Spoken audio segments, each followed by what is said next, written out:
Hello hello, je vous retrouve pour la première partie de ce vlog Interrail. Alors Interrail, je ne sais pas si vous connaissez, c'est un projet en fait qui permet de prendre des billets de train illimités en Europe pour un certain tarif. Alors c'était un peu notre idée de vacances pour cet été. Ça faisait un petit moment qu'on voulait faire ça et du coup on voulait prendre un tarif illimité qui était à 350 € si je me souviens bien. C'était pour voyager pendant à peu près 2 semaines de façon illimitée, ce qui était ce qu'on recherchait. Et du coup c'était vraiment ce qu'on pensait faire. Mais c'est vrai que quand on a commencé à regarder sur l'organisateur de voyage d'Interrail, qui permet en fait de repérer un petit peu les trains, tout ça, on s'est rendu compte que pour les TGV, pour les trains de nuit, les voyages directs, ce genre de choses, il fallait payer des suppléments à chaque fois et du coup ça commençait à faire très cher. Et si on s'occupait en fait... Et si on s'occupait en fait vraiment de voyager avec ce tarif illimité mais en quelque sorte basique qui nous revenait déjà à 350 €, on en avait mais pour des heures et des heures de voyage parce qu'il fallait prendre des correspondances, des trains locaux, c'était vraiment pas faisable en fait. Du coup on a continué notre voyage sur le principe Interrail qui était ce qu'on voulait, mais on a un peu regardé les trains et des bus de façon séparée et enfin individuelle en les prenant directement sur les sites des compagnies. Léa! Et ça nous revenait mais vraiment beaucoup moins cher. Là j'ai pas mon tableau sous les yeux mais je pense qu'en transport on s'en sortait pour dans les 150 € en prenant vraiment que des trajets directs en bus ou en train et comparé avec 350 € avec des trajets qui n'étaient pas directs. Donc c'est ce qu'on a décidé de faire. Et pour prendre en fait ces voyages, on a dû vraiment beaucoup s'organiser. Du coup, je vais commencer la première partie de ce vlog en vous parlant de l'organisation du voyage. Alors, pour l'organisation du voyage, la première chose qu'on a fait, ça a été de prendre une carte et vraiment d'entourer les villes qu'on voulait voir qui étaient dans un périmètre assez restreint pour pas non plus faire des distances improbable. C'est quand même un gros voyage, hein. Il y a des fois où on a des trajets de 6-7 heures, donc c'est quand même pas mal. Mais voilà, on s'est fait une petite zone avec les villes qu'on voulait voir. Et ce qu'on a fait, ça a été regarder un petit peu tous les transports entre chacune de ces villes. Donc on a comparé sur goeuro.com. Je crois que ça a changé de nom, ça fonctionne quand même en cherchant comme ça.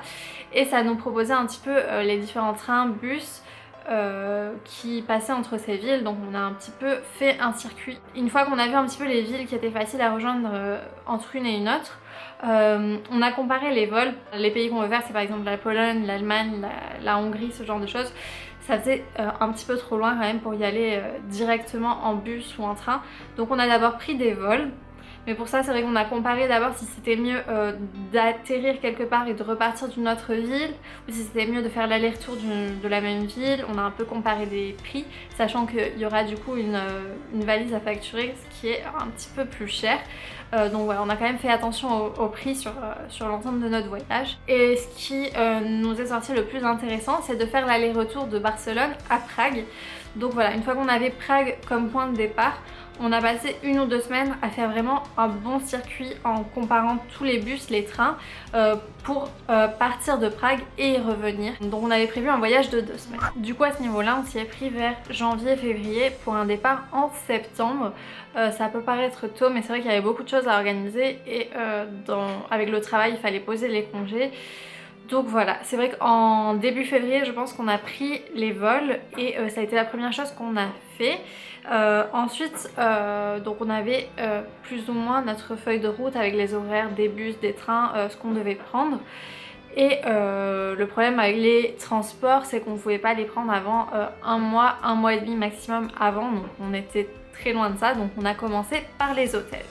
Alors pour les hôtels, on a décidé d'en réserver un par semaine le week-end, voilà, pour pas déjà avoir trop de dépenses d'un coup. Mais aussi parce qu'à chaque fois, on comparait sur Airbnb, sur Booking, sur plusieurs choses et ça nous prenait, oui, à peu près 2 heures à chaque fois. Donc ça nous faisait à peu près une dizaine d'hôtels et ça faisait un peu beaucoup d'un coup parce que si on s'y met, voilà, c'est vrai qu'au bout de 2 heures, on en a déjà marre, donc j'imagine pas tout réserver d'un coup. Donc la plupart, ça a été fait sur Booking. Ensuite, on a eu 2 Airbnb dans des villes où on a trouvé des tarifs ou des options plus intéressantes en fait que sur Booking. On s'était donné un budget de 25 € par nuit par personne maximum. Il y a eu des villes où on en a eu vraiment pour moins que ça. Il y a eu des villes par exemple Prague, Budapest, on en a eu pour à peu près 30 € la nuit au total, donc ça nous faisait à peu près 15 € par personne. Mais après il y a eu des villes où on en a eu pour un peu plus que ça, par exemple Vienne, Ljubljana, Salzbourg. C'était des villes qui étaient un petit peu plus chères, donc on en a eu pour plutôt 60-70 € la nuit. Donc là ça nous a fait un petit peu dépasser, mais en fait en additionnant le tout on en a eu pour une moyenne de 23 € par nuit par personne, donc on est content, c'était dans notre budget. Donc après avoir fait ça, on s'est occupé en fait des activités qu'on voulait vraiment faire et ne pas rater, comme Auschwitz par exemple. On voulait faire une excursion depuis Cracovie, on l'a prise je crois début juin pour le mois de septembre et c'était déjà mais aux 3/4 complet, donc on n'a pas eu beaucoup de choix de l'excursion en fait qu'on a acheté puisque il y avait plus grand chose et il y avait plus trop de choix d'horaire, donc c'est vrai qu'on était un petit peu étonnés. On pensait s'y être pris bien en avance, mais visiblement il y a des gens qui s'y prennent beaucoup plus en avance que ça. Mais bon ça va, on a quand même réussi à prendre une excursion et en anglais par contre, parce qu'il n'y avait plus en espagnol. Bon moi ça me dérange pas, mais c'est vrai que bon, on est habitué à faire les choses en espagnol, bon c'est pas grave. Mais voilà, c'est le genre d'activité où il faut vraiment s'y prendre en avance. On a pris d'autres activités en avance comme le Parlement de Budapest, que je n'avais pas vu faire la dernière fois que j'avais été à Budapest. Et c'est vrai que là aussi il y avait déjà pas mal de groupes complets, ça se fait en visite guidée. Il y avait déjà beaucoup d'horaires complets, c'est vrai qu'on pensait s'y être pris bien en avance, mais visiblement le plus tôt est le mieux. Dès que vous savez que vous partez, il vaut mieux le faire. Et ensuite on a appris des choses qu'on voulait vraiment faire et qu'il fallait prendre en avance. Les thermes à Budapest, le palais Schönbrunn, si je me trompe pas, ou Schönbrunn, je sais pas comment ça se prononce, à Vienne, la forteresse à Salzbourg. Voilà, c'était des choses qu'on voulait absolument voir, donc on a déjà pris les billets pour pas faire trop de dépenses d'un coup. En fait on a préféré vraiment étaler au fil des mois. Et c'est vrai qu'on s'est occupé du coup des excursions après avoir terminé les hôtels. Et à peu près un mois et demi avant le départ, on a pu commencer à réserver les bus et les trains. Donc on prend surtout des bus avec la compagnie Flixbus. Donc c'est la première fois qu'on part avec eux.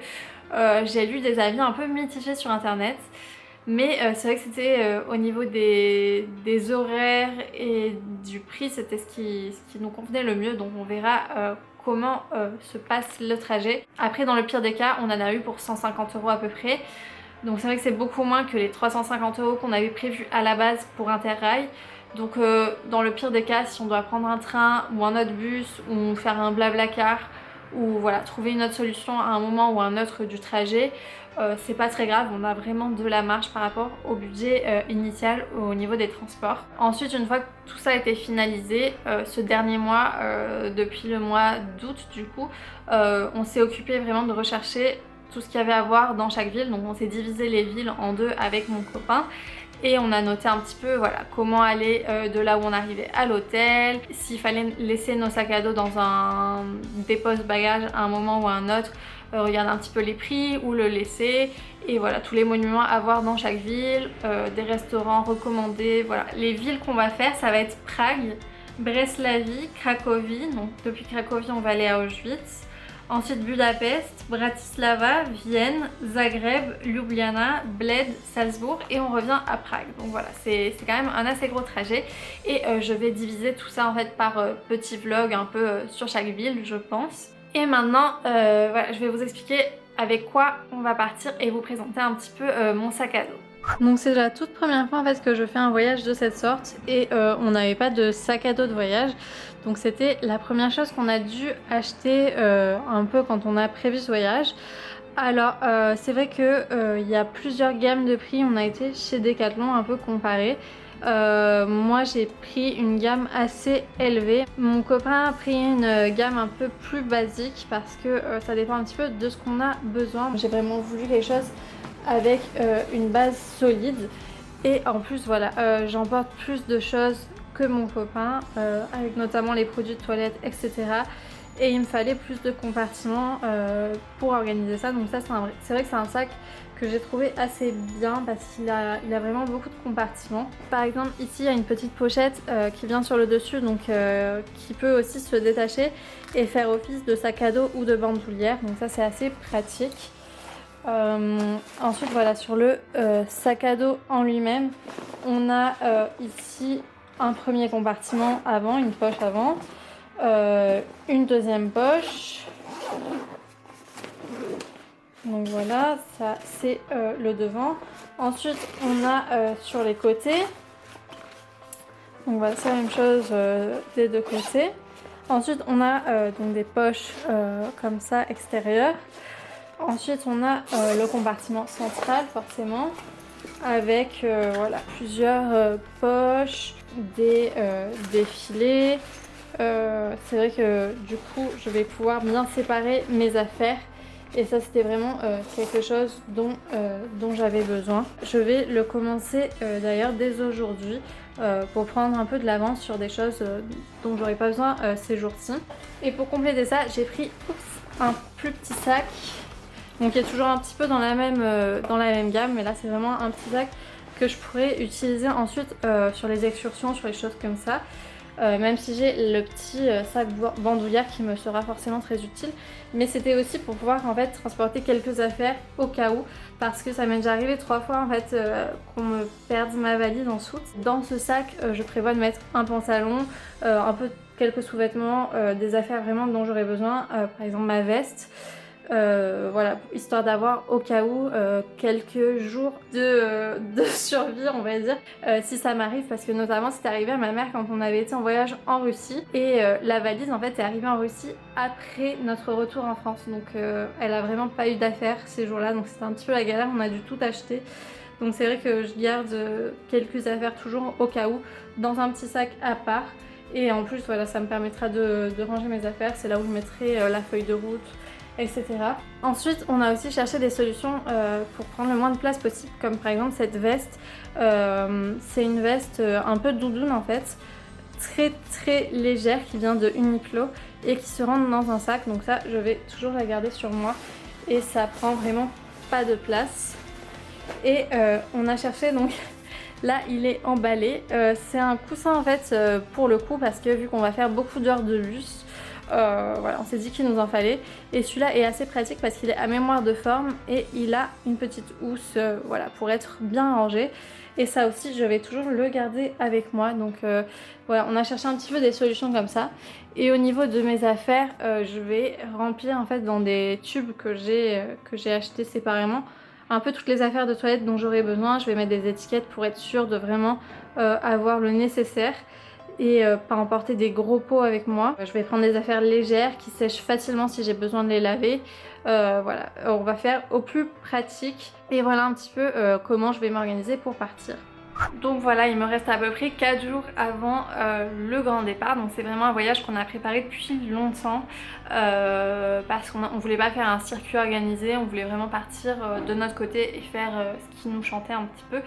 Mais c'est vrai que nous on est du genre à vouloir partir de façon très organisée, pas perdre de temps sur place, parce qu'on va passer pas plus d'un jour ou deux dans chaque ville, donc on veut vraiment profiter et savoir ce qu'on a à faire dans chaque ville et partir faire vraiment au plus pratique. Donc voilà, je vous raconterai tout ça dans mes vlogs. Je vous souhaite une très bonne journée et je vous fais plein de bisous. Minette. Et voilà.